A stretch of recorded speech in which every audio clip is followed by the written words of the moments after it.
Welcome to the Fitness Business Podcast, brought to you by Active Management, the world's leading fitness business coaches who in 2015 will help you #grow your business. This is the world's #1 podcast for fitness business owners and managers. We interview real owners and learn what has been working for them to make them so successful. Here's the host of the Fitness Business Podcast, Chantal. Thanks, Harper, and hello to you all. We're back for another week of the Fitness Business Podcast.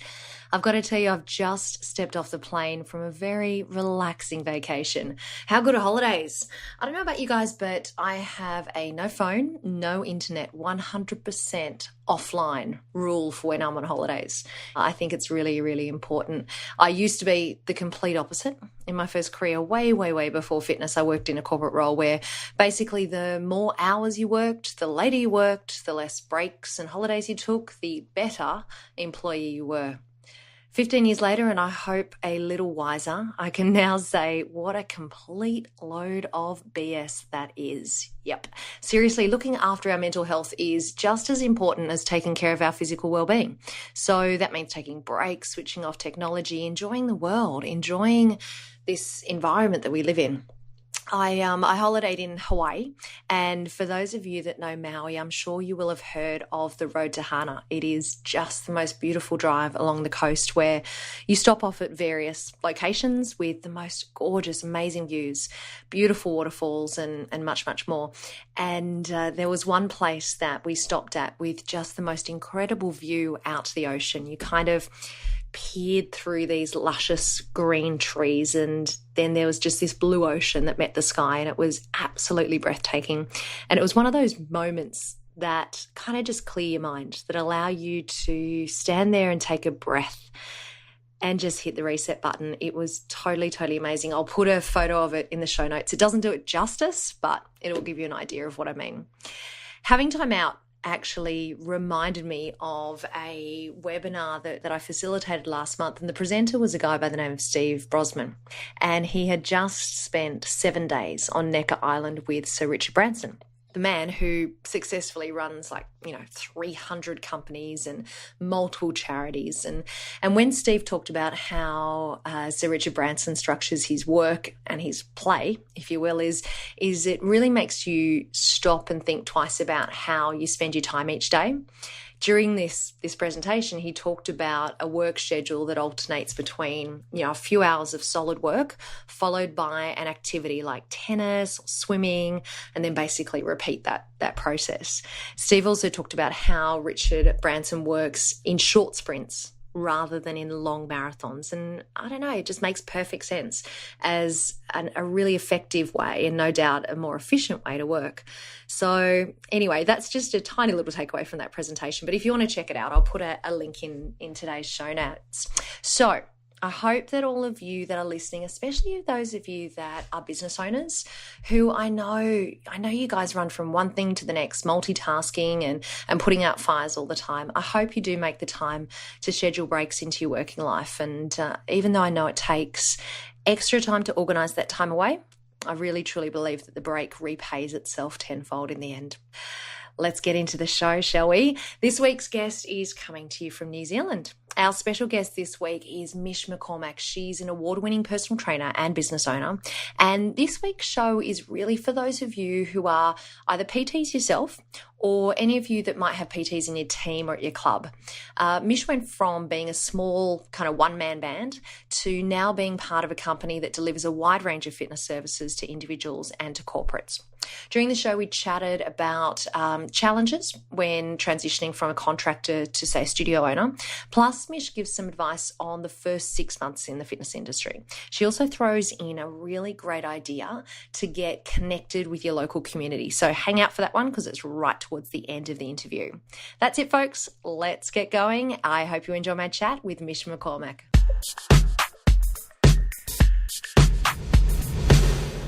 I'm really excited to have you on the show today, Mish. We've known each other for a little while, but there's a few interesting things that I have to tell our listeners about. First of all, Mish is the recipient of the Fitness Life New Zealand Personal Trainer of the Year, not once, not twice, but 3 times, and the Powerade New Zealand Personal Trainer of the Year.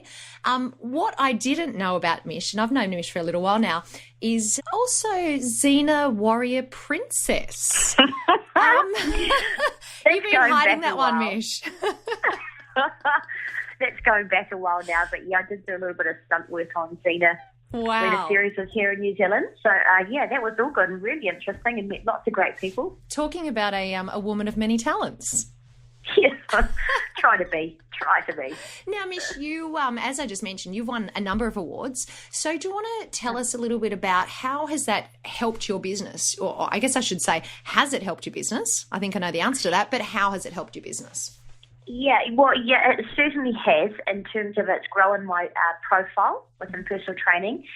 And people, I guess, begin to learn who you are and what you do. They recognise that you've done well in the industry when you have got an award like that, and that you have high standards. And I think in return that this makes people a bit more confident that they can trust you and that you know what you're talking about. So if you've got something that's been recognised, and I always say to people when they say, should I enter the awards? It's like, absolutely. Why wouldn't you enter? Sometimes you've just got to step outside your comfort zone and do these things, and the payoff, can be really big because people then learn who you are, and you build a nice little profile, and offers for work, I wouldn't say come flooding in, but it certainly increases, it certainly helps business. So the answer is a big yes. A big yes. Yeah. And have you found, having won those awards, I guess, has that opened up your network as well as far as meeting new people and being exposed to different businesses along that journey? Yeah, absolutely. And also it's really grown my corporate work because we've now opened HealthFit, but Mish Fitness still works as a contractor within the HealthFit organisation. And Mish Fitness really specialises in corporate health and wellness, going into companies and trying to increase the productivity and all that stuff that we do, and we're creating a corporate program. And that has certainly opened the doors for more opportunities there. Like in the last year, it's probably increased income by close to 20,000 New Zealand dollars. So, yeah, absolutely, yeah.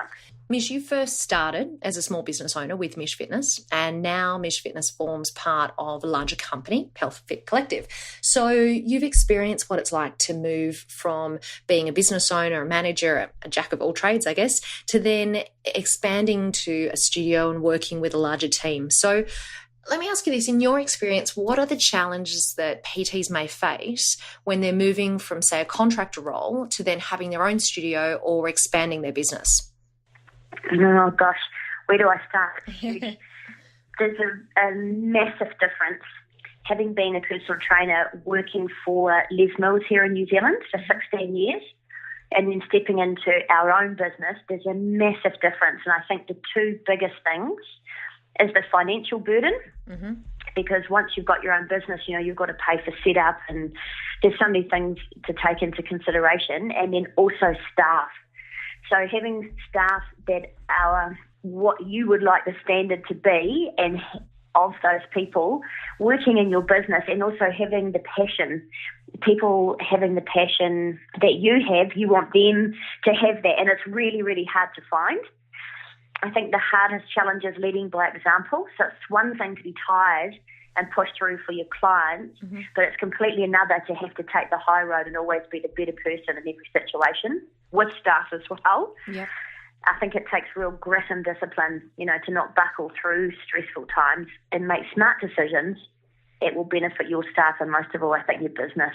Absolutely. So when it comes to staff, let's talk about that a little bit more, because it's definitely when you've been working as a sole trader, or if you've just been working for yourself, taking that step to bringing staff on is absolutely an instrumental one. So what type of advice would you give for someone who is looking to bring staff on for the very first time? Is really sit down and interview. I mean, people do always interview different to how they're going to be when they start the job, but always have a trial period for the person coming on. And also, give them a few tasks early on when they start to see how they handle that, and also throw something at them that can be quite stressful, because it's really interesting, I think, earlier on when someone's starting with you to see how they handle that. Absolutely. And I think when put under that situation, people's true colours shine through. So I think, really spending time with people and then introducing them to the real stuff that happens in the business quite early on. Mish, you mentioned finance as one of the early challenges of a business startup. So can you tell us a little bit more about that? Oh, yeah, there's been some sleepless nights over that one.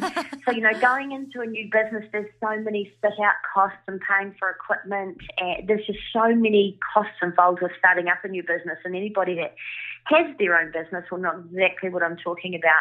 Whereas when you are a contractor and you're working for a facility, you're really just paying the rent to work out of that facility. Whereas when you have your own, the biggest thing for us at HouseFit is we rent a beautiful facility down on Wellington's waterfront, but that doesn't come cheap.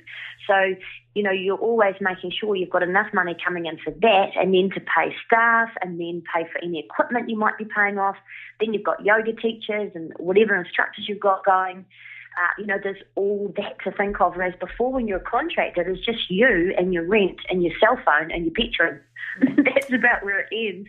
So it's a huge difference, just being a PT contractor somewhere, working for someone, as opposed to having your own business. It's huge. It's a massive difference.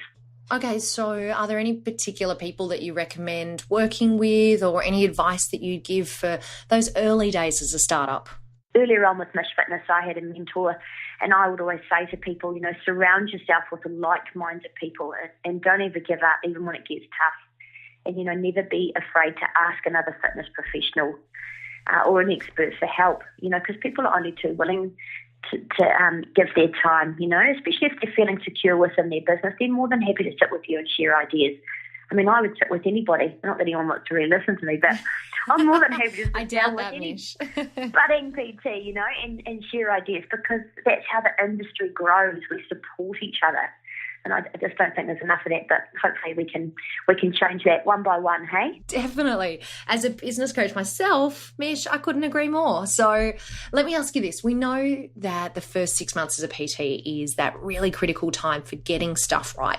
So with that in mind, what advice would you give a PT, say, in the first 6 months of their career? Yeah, absolutely. And when I look back, when I first did PT, I didn't have a clue. But I think the biggest thing is to find your niche market. Yeah. So first of all, have a plan of where your business is going, how you're going to get there, and by when. So if you're looking at the first 6 months, what is it you want to achieve in that time?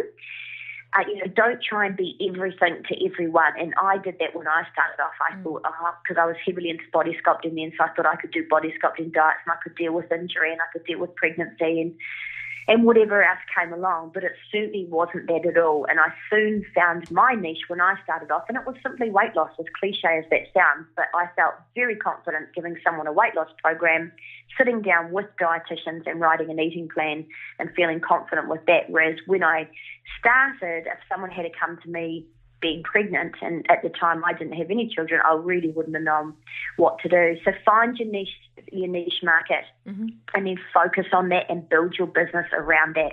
Don't try and be everything to everyone. That's a big mistake I made. Client retention is huge. So once you find your niche and you've got those clients coming in, without those clients coming back, you've got no business. So really take care of those clients. Everything from phone calls, follow-up phone calls the next day. Like 16 years on, I still ring my clients the next day, or at least a text to say, how was the workout? How are you feeling? Or often they'll text me and say, Mish, I can't move, or da-da-da. But there's always that contact. Because it shows that you care, and you're genuine, because, if you don't care about your clients, you're probably in the wrong business. So client retention is huge. So sending emails, texts, remembering their birthdays, sending a handwritten card, all those little special things that you as a person would love to see from your trainer. I always put my head on that way and think, if I was going to a trainer, wouldn't it be nice if they remembered this and this and this? giving out free seminars. So when you're hosting something at the gym or perhaps the gym you work for, inviting your current clients along, asking them to bring a friend. So you're also always thinking about how you can grow your business. So client retention is huge. And as simple as and as stupid as it sounds, Johnny, I'd say never be late. Yeah. Never be late for a session. It says a lot about you. If you turn up late and you're huffing and puffing, or it's not a professional look. Mish, let me ask you this. I'm a big fan of what I call a client connection calendar. Do you pre-plan those connection moments, or have you been doing it long enough now that it happens naturally? I mean, for someone who's new to building client relationships and new to their career in the fitness industry, do you recommend having a bit of a schedule or a plan in place for those connection moments with their clients? Yeah, absolutely. You've got, even 16 years old, you've still got to have that, because it's so easy to forget someone or forget something that you're supposed to do. So, absolutely, that's a fantastic idea. And also writing notes in your calendar on your iPhone or your iPad that ring off, that remind you to do those things. And also sending clients like a little fit tip each day. So when they're sitting at their desk and they're thinking, it could be something like sit up straight and squeeze your pelvic floor. It dings off on their computer and they're like, oh my God, she knew that I was slouching, or, drink some more water. All those little things are really cool, and they're a point of difference that not many trainers take the time to do, but it keeps your clients coming back. Yeah, absolutely. Okay, so we've got niche market, we've got retention. What's number 3? So marketing yourself, ideas for marketing, doing a mailbox drop or radio ad's never going to work. And that's another mistake I made. I spent $4,000 years ago when I started PT, and I did get one client out of it. People heard it. Yeah. But if you don't have a brand, they won't really, they'll hear the ads. But, back then, Mish Fitness was nothing here in Wellington, whereas now if I had an ad, probably it would mean something to people. Yeah. So different ways to market yourself, and I don't think it's on radio. I don't think it's a mailbox drop. It's about making connections with people. So even starting with the local physio or the local GP, going and talking to people, saying this is what I do, perhaps offering a half-hour free session so people can see your skill and what you're about. And they'll sit down with you and either like you or won't like you. And if they feel they can trust you and they're comfortable with you, then they'll come back. And you know what you're talking about, they'll come back, without a doubt. So just start by talking to people. And then once you've got a few clients, even if it's just 5, then you could perhaps say to them, look, if you bring your friend and all that basic stuff. But, you have to start somewhere. But just putting up a poster at the gym or doing a mailbox drop is never going to work. Mish, we spoke earlier about the awards that you've won in the fitness industry. What was it that you were doing differently, or I guess rather, what was it that made you stand out from the crowd to win those awards? I was and still am working outside the 4 walls of the gym. Okay. So there's something like 89% of New Zealanders are not members of a gym, and 11% are, might be 12% now, I don't know the exact figure now, but at the time I knew it, and it was 89%, and I thought, well, that's a huge market outside the 4 walls of the gym, so what can I do to make a difference? And then I thought I could start up some community-based programs where people come, they socialise, it's fun, and they exercise in a group with like-minded people. So I started doing suburbs around Wellington, group fitness sessions, and just in local halls, so really unthreatening. People walked in, they were just in their baggy clothes, it was all good. And we got together and exercised, and I was running about 8 of those around different suburbs. And then I created our Putting the Well into Wellington, which is a 6-week program over summer, and that's next year rolling into its 9th year. And what we do is each Wednesday for 6 weeks is we offer free workouts on Wellington's waterfront, and all busy corporates have got to get off their bums and come on down and join me. And so we've now got the radio station involved, lots of sponsors, businesses from around Wellington give spot prizes. Adidas, who I'm lucky enough to be sponsored by, always give away shoes and tops. So people come exercise, have fun for 30 minutes. We're getting people moving and active, because my mission is to get Wellington to be New Zealand's fittest city. Love that. And, moving over summer, because what a perfect time to do that, but what a perfect time to build your profile as well. So, you've got a microphone on, you've got 220 people down at the waterfront, you're screaming through this mic, well, not screaming, you're being enthusiastic and motivating people through this microphone. And of course, there are so many businesses around Wellington that hear you. They're looking out their window saying, who's that crazy tart down there in the park? With all those people, that's Mish Fitness. Love it. So it's huge. And then the local paper gets on it, and normally it's a front page or a second or third page in, and we get some really good coverage from it. So, one thing leads to another. So at that time, when I was first entering the awards for those years, I was starting off with all that stuff, and no one was doing, and in fact, no one is doing anything in terms of for Wellington City to try and get the city fitter. So, I don't know what reason. I don't know if it's lack of motivation or whatever, but you just got to get out there and give it a go. And if it falls over and fails, well, it doesn't matter. Try something else. But unless you try, you don't know. Yeah, absolutely. And I think you can't underestimate, the example that you just gave there, Mish, you really can't underestimate the power of doing something for your local community. And I think a lot of personal trainers, that is the first step. You might start off as a sole trader and then perhaps open up a small studio within your local area. And that's a really great example of how you contributed to the local community, and they obviously supported you back in that initiative. Yeah. And it's continued on for a long time. Yes. Yeah, well, next year, 2016, will be our 9th, maybe it's our 10th. It's our 9th or 10th year, actually. I'd have to check the year we started. I think it's 9. I think it's 9 years. And so each year the same people come and they bring new workmates, and then they turn up the next week and they say, I couldn't walk at work. It was fantastic. Now I've got Sally and John here, and it just grows and grows. And it's awesome because people know that it's on. It starts on the first Wednesday in February and goes for 6 weeks. So people just know each year when it starts and when it ends. Mish, that's a great one for us to finish up on today. I'm not going to lie, listeners, that is actually a really good example of something that you can do in your own local area. Getting connected with your community is such a great way to build your profile, to build their trust in you, and to build your business. Mish, thanks so much for being a guest on the Fitness Business Podcast. You're more than welcome. Thank you for having me.